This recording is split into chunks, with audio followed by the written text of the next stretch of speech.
The Cannabis Conversation.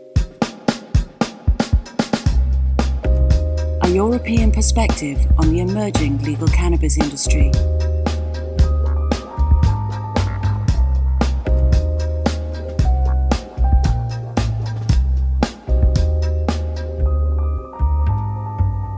Welcome to the Cannabis Conversation with Anuj Desai, where we explore the new legal cannabis industry by speaking to the professionals that are helping to shape it. Welcome back. Hope you're all well. I can't believe we're over halfway through February already. Time really is flying. The year has started pretty well for me, happy to say. I've gone back to being a lawyer more seriously, which seems to be going well. So if you're looking for a commercial lawyer in the UK, please do reach out. But on a wider note, I'm starting to look at things beyond cannabis, as it's been tough going here in the UK. I've been getting a bit more involved with the psychedelics world, which you probably knew about last year, but that's been very interesting. I'll be going to Breaking Convention in April in Exeter in the west of England. Breaking Convention is Europe's largest psychedelic conference. It covers everything from the scientific to the cultural aspects of psychedelia. I'm very excited about this, so please do join me if you're interested. I'll post a link in the social posts for this show. Once again, this episode is sponsored by our good friends at Lumino. We're talking about Malta today, which, although small, has been a key player in the European cannabis legalization movement. Lumino have a great network across Europe and are currently working with businesses in Malta. They're always happy to chat. They're the nicest people I know in the industry, as I always say. So, if you need help with HR or recruitment, please do get in touch with them at luminorecruit.com. And obviously, please do mention my name when you do. Now, on with the show. Enjoy. On today's show, I have Nick Pateras and Andrew Bonello. Nick is Managing Director at Materia. Materia are a European medical cannabis manufacturer and distributor. And Andrew is President at ReLeaf Malta. ReLeaf are a cannabis policy reform group who are based in Malta. Nick, Andrew, welcome. How are you both? Thanks for inviting me, Anuj. Pleasure. Yeah, cool. So we've got a very obvious topic of Malta here today, which is obviously a small country in the EU, but a very important one, I think, in terms of cannabis. And yeah, so we'll get into talking a bit about what's happening there in a second. Before we do that, it would be great if you could both sort of introduce yourselves and maybe tell us a bit about your background and what you're doing in the cannabis space. Andrew, would you like to kick off? Sure. So yeah, I'm basically part of an NGO, local NGO, which is founded on human rights and civil liberties, obviously to do with cannabis reform, and something we've been trying to push for a number of years. And I can say that we're actually at quite a good place at the moment, considering the rest of the EU. So we're pretty happy with that, but obviously not totally happy because of recent developments within the newly found Cannabis Authority, which is being set up. But we can speak about that later. Fantastic. Thank you. Nick, you've been on the show a couple of times, but if you wouldn't mind telling people a bit about yourself. Yeah, sure. So my background is in pharmaceuticals. I spent most of my career working in healthcare for Johnson & Johnson, and I moved into the cannabis space about 6 or 7 years ago when I was living in Canada, and the medical industry there was growing very fast. This is prior to Trudeau running on the promise to legalize cannabis for adult use purposes and then subsequently doing so. And so it was a very interesting time to jump into the industry then, because there was obviously a lot of growing interest and awareness of the properties of cannabis, and then decided to hop on board the Materia project as it was being started. Materia is a European-focused manufacturer and distributor of medical cannabis. So we have a facility in Malta that's EU GMP certified, where we produce medical cannabis flower, as well as a distributor in Germany that does import and sales to pharmacies. Brilliant. Thank you, Nick. And, you know, both of you got the perfect backgrounds to talk about Malta in particular, but also very much in a European context. So why don't we kick off with just, you know, some very high level basics. There was a lot of excitement in Malta at the end of 2021 when Malta became the first EU country to legalize cultivation and personal use of cannabis. However, it seems that the frameworks to support this haven't quite been set up fully yet to sort of deliver on a lot of that. It'd be great to find out what the reality of the situation is. Andrew, you're sort of saying it's in a good space, but there's room for improvement. Maybe if you can just give us firstly a very high level legal overview of the status of cannabis, and then maybe some of how that is actually working in practice. And when I'm talking about that, maybe you can explain about the difference between medical, adult use and CBD. Yes, look, Malta hasn't legalized cannabis at all, although most of the press had reported so. If one looks into the law itself, you'll see that there's some sort of partial decriminalization that took place. We don't have a new law on cannabis. What we do is we have an updated law of our sort of Narcotics Act. So what has happened is that, yes, 7 grams of cannabis is not going to be prosecuted. Sort of the possession of 7 grams of cannabis won't be prosecuted if you got that on you in public. And also, you won't be prosecuted for growing up to 4 plants at home. Then sort of, obviously, they did involve the fact that you can get your records expunged if you had sort of some sort of dirty or criminal record, which was a great move, or something we had proposed. And obviously, one other major point, which everyone seems to be excited about, is the fact that they will be moving to set up cannabis associations, which is sort of kind of based on the Spanish social club model, but not exactly, because there will be no consumption on site. So the government actually is using the human rights obligation to put this forward. You see, what we're doing at the moment doesn't really have, it kind of flies below the United Nations Convention's radar, because what we're doing is decriminalizing and not legalizing. So it's important to mention that. Obviously, people have started growing from day one. Everyone's very open about it and posting the pics and people helping each other out. So it's a beautiful thing to see. This has had obviously an impact on the illicit market. But, when it comes to opening these associations, obviously nothing has sort of been written in stone yet. There was a bumpy start as to the Authority for the Responsible Use of Cannabis, known as ARUC, that was set up pretty much right after the bill was introduced. So I would say about a month later, a chairperson was appointed and the board was formed. But unfortunately, 10 months later, the chairperson was removed and a new one was put in. So we feel that we kind of had 10 months slightly wasted. And so we're kind of starting from scratch again with a new chairperson. So now we got to see, there was a convention held last week, just over a week ago, where sort of some more details were given on the direction the government is taking. But, there weren't really any granular details for those wanting to open an association. So it's kind of still a little bit up in the air at the moment. Obviously, we understand that these things are not easy. We're kind of the first movers in Europe to do something similar. So these things take time. But unfortunately, the government has put pressure on the authority to start issuing permits by the end of this month, which isn't really much time when you think about it. So that's kind of the situation we're in at the moment.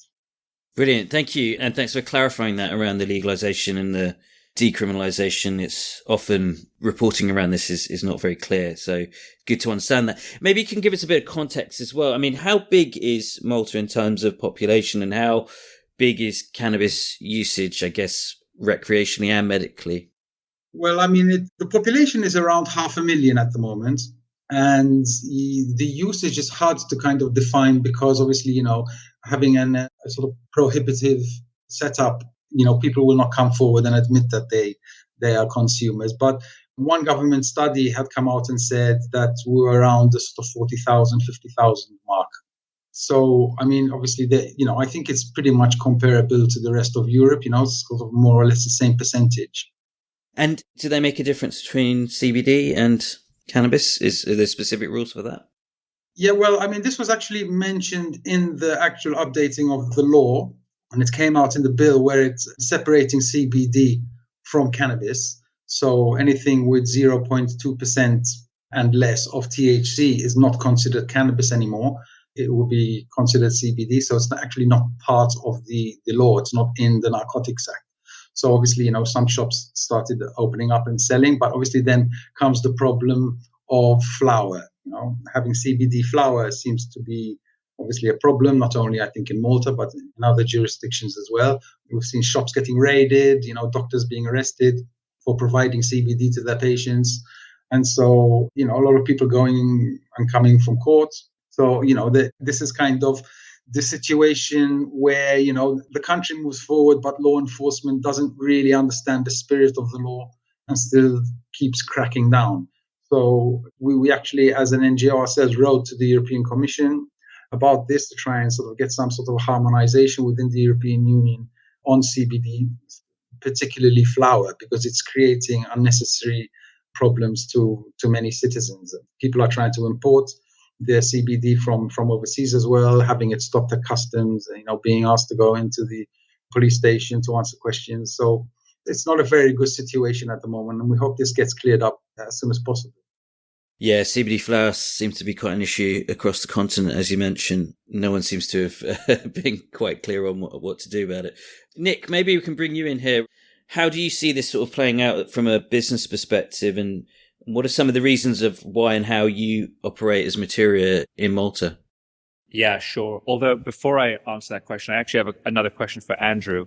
Andrew, because we haven't actually discussed this particular point between us, but you characterize the law as one of decriminalization rather than legalization. And I'm curious about that because the law doesn't just remove criminal penalties. It also removes the obligation for law enforcement to impose civil penalties, sanctions, fines, or some kind of rehab education, which is what other true decriminalization laws have around Europe. I'm curious to know why you characterize it as decrim rather than legalization of possession, at least. Well, I mean, the law enforcement still has a right to take you in for questioning if you're caught with less than 7 grams anyway, because if they have a reason to suspect that you might be dealing, they can take you in, you see. So the power is still in their hands to be able to criminalize. So we don't consider this to be legalization at all. That's one of the reasons. I see. Okay. So to your question, Anuj, the business impact. I mean, I'll talk about it from a medical perspective. So yeah, there's 2 types of impact that I think about with regards to this law on the medical market to start. One is the short-term impact. The other is the long-term. Short-term, I think the impact is going to be fairly minimal because of the time it's going to take to get the social club infrastructure up and running. So as Andrew mentioned, license applications are only being accepted starting this month. We don't know how long the government's going to take to review and approve those. Then you have all the issues of where are these locations going to be based. You have to get permits approved by your local authorities, etc., building out the infrastructure, etc., and then everything from track and trace to how is it being cultivated to dialing in the genetics. We see the struggles on the cultivation side with that in the medical market. So I don't think that we're going to have a full system up and running for probably a couple of years. So in the short term, there's probably a minimal impact to the medical market.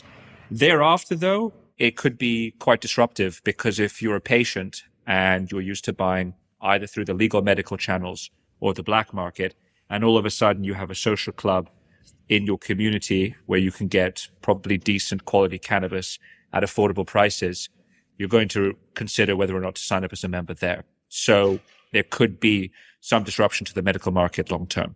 And then from a broader business perspective, I mean, by definition, by design, there are not supposed to be business interests in the social club model. They are intended to be not for profit. Now, the actual cost base of setting these social clubs up is going to be a bit prohibitive for some.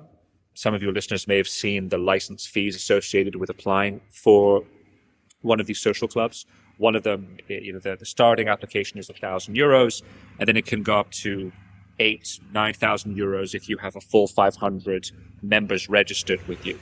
So that becomes a bit prohibitive for those who don't have a ton of access to capital. And all it means is that your break-even point is that much higher, whereby you have to actually cover your costs.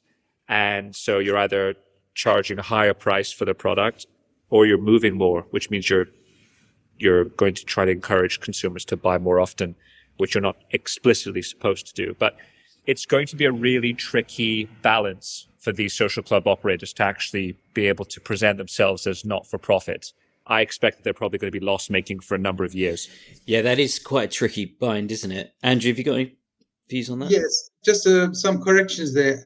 Those that want to apply to open an association, just a little bit around the fees here, which I think got muddled up a little. It was mentioned that you need to pay €1,000 just to apply, That's your application to go through. Then there are sort of different segments. If you want to apply for an association with up to 50 members, then they have proposed a fee of €8,750, as in that would be a license fee. So, what's it going to cost for 100 members or up to your maximum, which would be 500 members? This is obviously going to sideline most of the, people that are already growing, which basically are meant to be targeted to bring into the regulated model. So if we're going to sideline these people with these sort of, over-the-top regulatory frameworks, sort of designed only for people with deep pockets, then, it's going to be hard to advance the principles of a harm and risk reduction approach, which are embedded within a non-profit and social equity framework. So if we had proposed a document which focused on the social equity, and this seems to have been sort of, sidelined, unfortunately. Lots of people have gone through hell just for having grown or consumed the plant. So we feel that these people should be, looked after, and, we should be looking at the people that are already growing and see how we're going to bring them into the legal framework and not sideline them. So, it's kind of also the fact that you cannot consume on site blocks the government's own harm reduction principle, So there's a lot of work to be done. And one of maybe the most positive things we heard at the last convention was that things are still not written in stone. So we're hoping to be able to bend it sort of a little bit more towards the community rather than, just a few players. Yeah, thank you for that. Yeah, and I think the other thing to add to that as well is not only is there these upfront application fees, the €1,000, and then whatever the sum comes to based on how many members you're looking to serve, but also for every gram sold, there's going to be a percentage that is taken off as a fee by the government to go towards harm reduction, which is good for the purposes of harm reduction. But again, it makes it that much harder for operators to cover the cost base. And now the government's also looking into whether or not they're going to be able to charge VAT on sales, which is a very interesting question and a complex one, because then it implicates Europe's financial and banking systems. Can you charge VAT on something that is not really supposed to be sold by the strictest interpretation of European law? And if they do apply VAT on top of it, then again, you're putting the social clubs in competition with people who choose to stay in the black market where VAT is not applied. So it makes things harder and harder to achieve the goal of shifting people over into legal channels. If the government was legalizing cannabis and removed it completely from the Narcotics Act and went for a commercial model, then, that might make sense. But considering that cannabis is still practically illegal, it makes absolutely no sense to be charging VAT. Yeah, I don't know about you, Andrew, but that to me feels like the government's just trying to increase their personal revenues on this. Yes. Without thinking through, like that's the one point of this conversation which for me feels the most detached from the objectives that was stated in the law. I mean, I agree. It's meant to be a non-profit model, a bottom-up approach, sort of run by the community for the community. But then sort of we're seeing that the authority or government are trying to cash in. So, what kind of goes counter to the whole non-profit system. I think there's a lot of work still to be done. But like I said before, unfortunately, they've been given this crazy deadline, which I find kind of unfair, even on the authority itself, to have to steam ahead and sort of come out with some, almost comical things like adding VAT on something which is still illegal. So, like I said, this is still a lot of work to be done. Yeah, as always with cannabis, it's always a bit complicated. I mean, you mentioned the authority and, there's been a little bit of controversy over the change of leadership there. And Andrew, would you mind filling us in a bit on that?